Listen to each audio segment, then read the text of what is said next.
মনে হবে তাদের সাথে লড়াই করা, সংগ্রাম করা, তাদের সাথে গিয়ে মোকাবেলা করা সম্ভব না, এরা অনেক শক্তিশালী। আর আল্লাহ বলছেন তাদের কায়দা কানুন সিস্টেম, তাদের চেষ্টা প্রচেষ্টা কূটকৌশল দাঈফা, অত্যন্ত দুর্বল। আল্লাহু আকবার।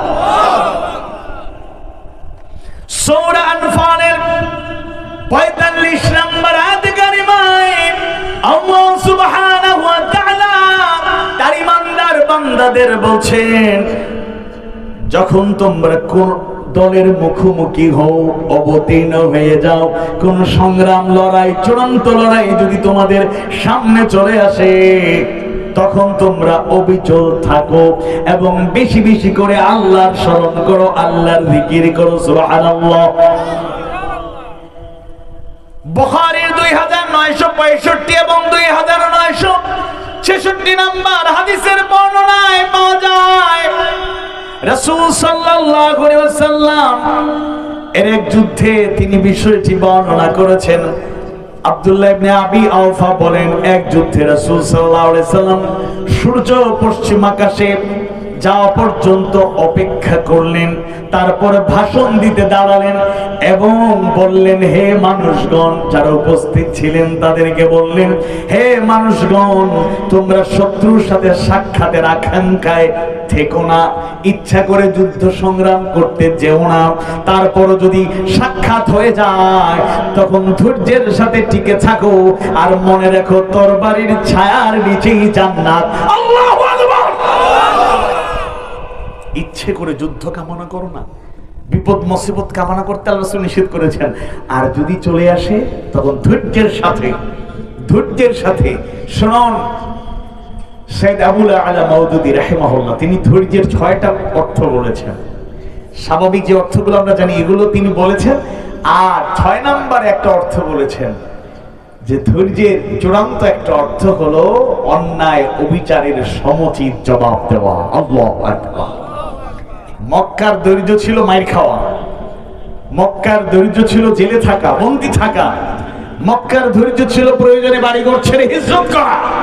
আর মদিনার ধৈর্যের পরিচয় হলো বারবারই সীমা লঙ্ঘন, যেখানেই সেখানেই জীবন দিয়ে সংগ্রাম করার মাধ্যমে তাদের মূলোৎপাটন করার জন্য, দাম্ভিকতাকে ধুলোর সাথে মিশিয়ে দেওয়ার জন্য চূড়ান্ত লড়াই অবতীর্ণ হওয়া।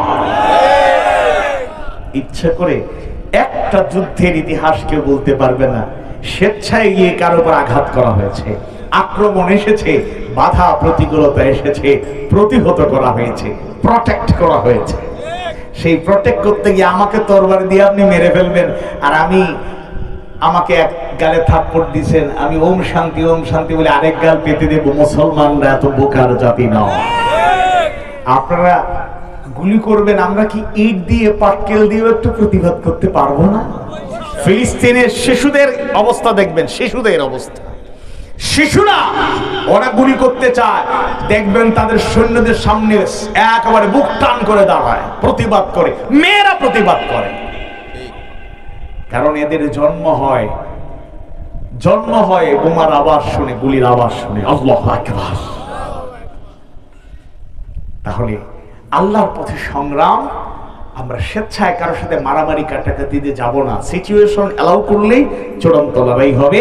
আর যদি আল্লাহর পথে সংগ্রামে অবতীর্ণ হওয়ার সিচুয়েশন আসে, 2টা কাজ করতে হবে। 1 নম্বরে হলো আমাদেরকে অত্যন্ত ধৈর্যের সাথে অবিচল থাকতে হবে ইনশাআল্লাহ। মুমিনদের পরিচয় আল্লাহ তাআলা জানায় দেন। প্রকৃত মুমিন মুমিনা আল্লাহওয়ালা মুসলমানদের পরিচয় ওই আয়াত কারিমায় পাওয়া যায়।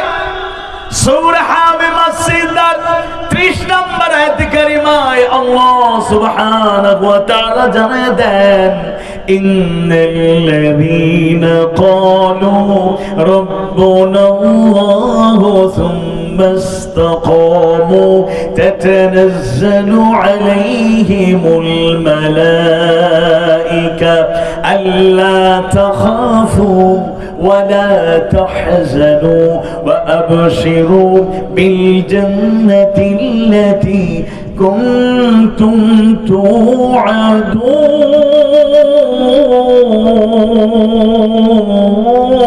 توعدون ইন্নাল্লাযীনা ক্বালু, নিশ্চয়ই যারা বলে, ঘোষণা দেয়, রব্বুনাল্লাহ, আল্লাহ আমাদের রব, সুম্মা ইসতাকামু, তবর চলবে চল থাকে, তাতানাজ্জালু আলাইহিমুল মালায়েকা, তাদের কাছে ফেরেশতা নাজিল হন, জানায়া দেন, আল্লাহ তাখাফু, তোমরা ভয় করো না, ভয়ের কোনো কারণ নাই, ওয়ালা তাহজানু, চিন্তা করো না, চিন্তার কোনো কারণ নাই, ওয়া আবশিরু বিল জান্নাতিল্লাতী কুনতুম তুআদুন, আর সেই জান্নাতের সুসংবাদ শুনে খুশি হয়ে যাও, যার ওয়াদা তোমাদের সাথে করা হয়েছে।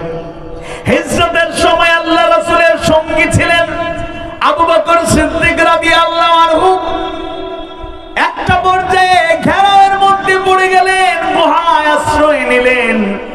ঘটনাগুলো আমাদের জানা, কারণ ওই কাফের সরদাররা ঘোষণা দিয়েছে, আল্লাহ রাসূলকে জীবিত কিংবা মৃত যারা হাজির করতে পারবে, যে বাজারা নিয়ে আসবে, তাদেরকে ওই সময়ের দামি উট, একটা 10টা নয় 100টা লাল উট উপহার দেওয়া হবে। সৈন্যরা চতুর্দিকে খুঁজতে শুরু করলো। একটা পর্যায়ে গুহায় আশ্রয় নিলেন আল্লাহ রাসূল আর আবু বকর সিদ্দিক রাদিয়াল্লাহু আনহু। শত্রুরা কাছাকাছি চলে এসেছে।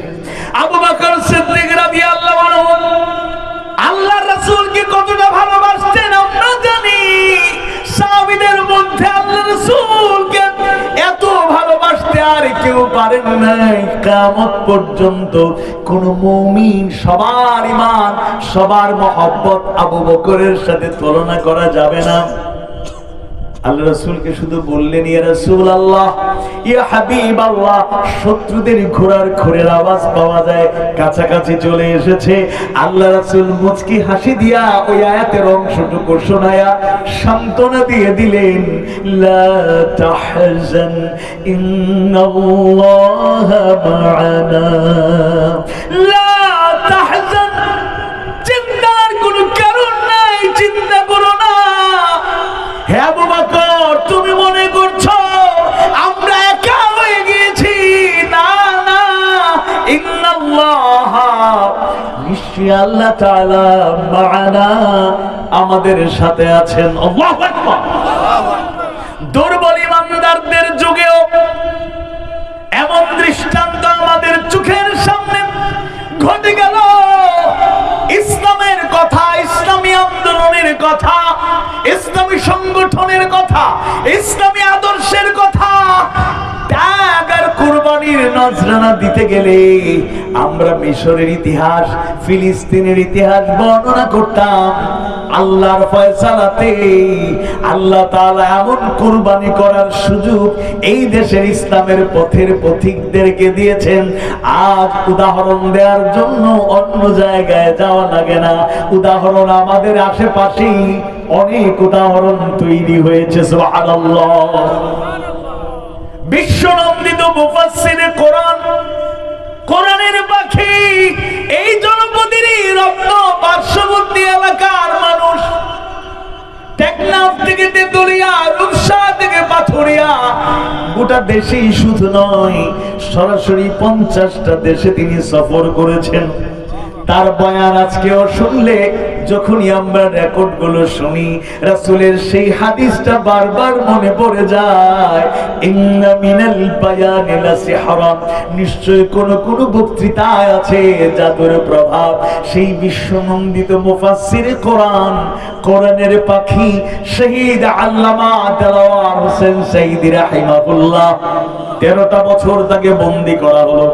বন্দী করার পরে শুরু থেকে মাঝখানে একাধিকবার তাকে লোভনীয় প্রস্তাব দেওয়া হলো, আল্লামা সাইদি, আপনাকে মুক্ত করে দেব, আপনি মুক্ত বিহঙ্গের মতো দুনিয়ায় বিচরণ করবেন, প্রয়োজনে আলাদা একটা ইসলামী দল করুন, প্রধান হয়ে যান, সাপোর্ট দেব, প্রয়োজনে ক্ষমতার অংশীদার হয়ে যান, সাপোর্ট পাবেন, মুক্ত করে দেয়া হবে। একটা শর্ত মেনে নিন, যাদের সাথে আছেন তাদের সাথে সম্পর্ক ছিন্ন করে ফেলুন। আল্লামা সাইদি মুচকি হাসতেন আর বলতেন, আমার রায় কি? যাবজ্জীবন কারাদণ্ড, যতদিন বাঁচবো কারাগারে থাকবো, এটা তো কোনো ব্যাপার নয়। রায় পাল্টিয়ে আগের মতো প্রয়োজনে ফাঁসির রায় ঘোষণা হতে পারে। হাসি মুখে ফাঁসির মঞ্চে জীবন দেব, সিরাতে মুস্তাকিম হক পথে যেভাবে ছিলাম সেভাবেই থাকবো, জীবন দেব। ফাঁসির মঞ্চে হাসি মুখে শাহাদাতের পেয়ালা পান করব, এক মুহূর্তের জন্য আদর্শ বিক্রি করব না। আল্লাহু আকবার। এই 15.5 বছর